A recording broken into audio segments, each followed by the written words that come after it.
بسم الله الرحمن الرحيم والصلاة والسلام على أشرف المرسلين أما بعد. تخيل نفسك كده فاتح الكتاب بتاعك وقاعد عايز تذاكر وعمال تقول لنفسك النهارده أنا ما عنديش طاقة أذاكر، أنا مش هقدر أعمل اللي مطلوب مني النهارده، المواد اللي عليا صعبة جدا ومش هقدر أذاكرها لوحدي.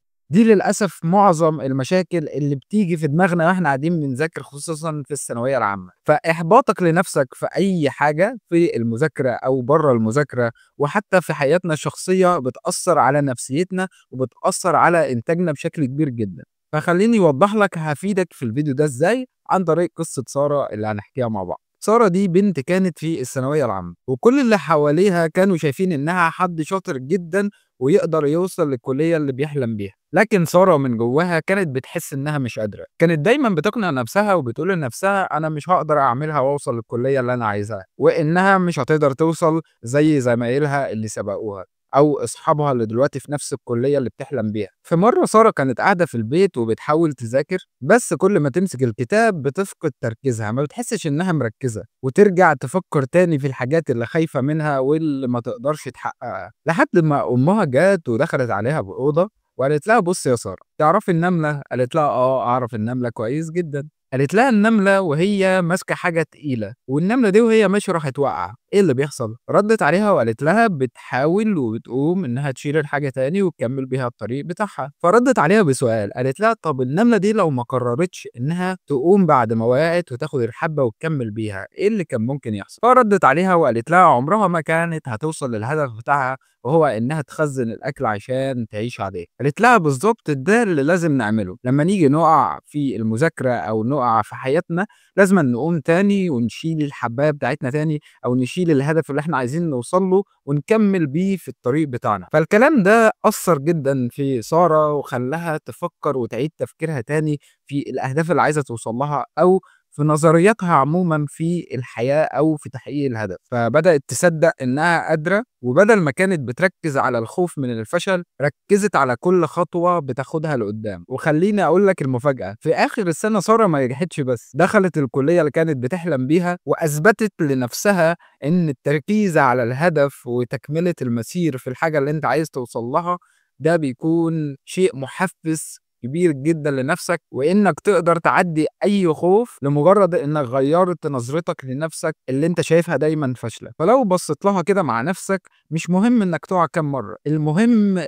تشوف نفسك هتقدر تقوم بعد كل وقعة والّا لأ، لإن النجاح دايمًا بيبدأ من جواك، كل ما كانت نظرتك عن نفسك كويسة، كل ما نسبة نجاحك كانت أكبر. فأظن صلاة وصّلت لك الرسالة اللي عايز أوجّهها لك من الفيديو ده. بس قبل ما نكمّل كلامنا، نقوم نعمل كوباية القهوة الجميلة بتاعتنا ونكمّل بقى في الموضوع، علشان أورّيك بخطوات عملية إزاي تقدر تحل مشكلة عدم ثقتك بنفسك بخطوة، خطوة. وبإذن الله هتلاقي في ملفات مهمة تحت في الdescription أو في الوصف، هتقدر تراجع الفيديو ده بكل سهولة، وكمان هتلاقي ملف notion عشان يساعدك إنك تذاكر بخطوات عملية. ما تنساش طبعًا اللايك والاشتراك قبل ما نعمل القهوة، ويالّا بينا. فأما من أوتي كتابه بيمينه فيقول هاؤم اقرءوا كتابيه إني ظننت أني ملاق حسابيه فهو في عيشة راضية. طيب نكمّل كلامنا بعد ما خلصنا القهوة بتاعتنا. أنا دلوقتي هاوضّح لك إيه أهمية التفكير الإيجابي، وليه لازمًا تفكّر بإيجابية. هو مش شغل علم نفس، ومش شغل تطوير ذات، ومش شغل اللي هو إنك تقعد تكبّر في نفسك لدرجة إنك تقعد تتحمّس وبرضه مش شغّال. التفكير الإيجابي اللي أنا باتكلّم عليه مش إنك تتجاهل المشاكل، أو زي ما قُلت لك إنك تكون متفائل زيادة عن اللزوم، لكن التفكير الإيجابي اللي باقول لك عليه هو إنك تغيّر نظرتك للأمور اللي أنت بتعدّي بيها. وإنك تركّز على الحلول بدل ما تركّز على المشاكل اللي مش هتفيدك في حاجة. دينك بنفسه بيقول لك غيّر نظرتك عن المشاكل، حاول تشوف الحاجة بصورة كويسة، يعني لو وقعت في مشكلة قُل أو تفائل لو ربنا سبحانه وتعالى ما وقعكش في المشكلة دي كنت هتقع في مشكلة أكبر منها، فتغيير نظرتك للحاجة هتريّحك أنت نفسيًا. فهل كده فعلًا التفكير الإيجابي مهم والّا لأ؟ دينك بيأمرك بالتفاؤل، يعني لو بتشوف المذاكرة والامتحانات عبء عليك هتشوفهم كفرصة للتطور والتعلم علشان ترتقي بنفسك وبمجتمعك للأحسن. طيب تاني حاجة تقدر تتعامل بيها أو تشتغل بيها علشان تزود ثقتك بنفسك هي إنك تكتب إنجازاتك الصغيرة. أي حد مننا لما بيشوف الإنجازات بتاعته مكتوبة قدام عينيه بيحس بثقة إنه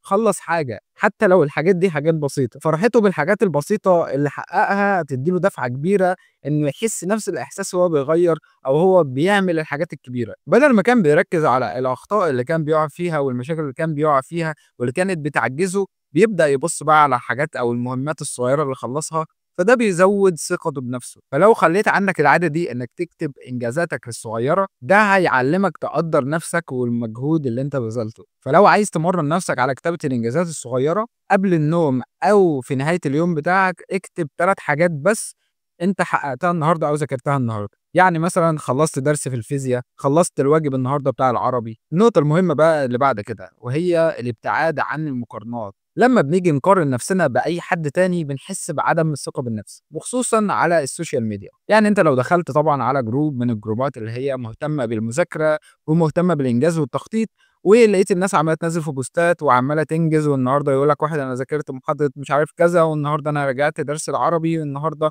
أنا راجعت الكيميا، وأنت قاعد كده عمّال تتفرّج عليهم. أوتوماتيك هتحس نفسك إنك أقل منهم وإنك قاعد مش بتنجز حاجة. ده هيقلل ثقتك بنفسك ومش هيخلّيك تذاكر اللي عليك، وأنت داخل أصلًا في الجروبات دي على أساس إنها تحفّزك وإنها تخلّيك تذاكر، فللأسف الموضوع بيقلب بالعكس. فكل اللي لازمًا تقتنع بيه إن كل واحد ليه رحلته الخاصة، كل واحد ليه طريقة مذاكرة غير التاني، كل واحد حياته ماشية بنمط غير التاني. ربنا سبحانه وتعالى خلّى لكل واحد مشاكل، لو أنت خدت نفس المشاكل دي أنت مش هتقدر تستحملها. وكل واحد ربنا خلق له طريقة مذاكرة أو خلّى عنده صيغة معيّنة أو طريقة معيّنة ماشي في المذاكرة بتاعته بيها، هي دي الطريقة المناسبة ليه مش مناسبة ليه. فربنا سبحانه وتعالى عارف كل واحد حياته هتمشي إزاي، ونمط حياته في كل حاجة ماشية إزاي وبيدّيها له. فلازمًا تقتنع بالفكرة دي. آخر حاجة ممكن أقول لك عليها هي إنك تعمل بقى خطة. الخطة بتقلل الضغط من عليك. لمّا الواحد كده يكون ماشي في طريق مش عارف آخره فين، هيحس إنه مضغوط وهيحس إنه مش عارف ما الطريق ما لوش آخر، هافضل ماشي لحد إمتى؟ فكل ما كانت خطتك معروفة ومنهجك معروف، كل ما ده قلل من الضغط عليك. يعني أنت النهارده ما هو هنعتبر نفسنا إحنا مش مخططين لأي حاجة، وعايز أذاكر، جات في دماغي دلوقتي إني عايز أذاكر.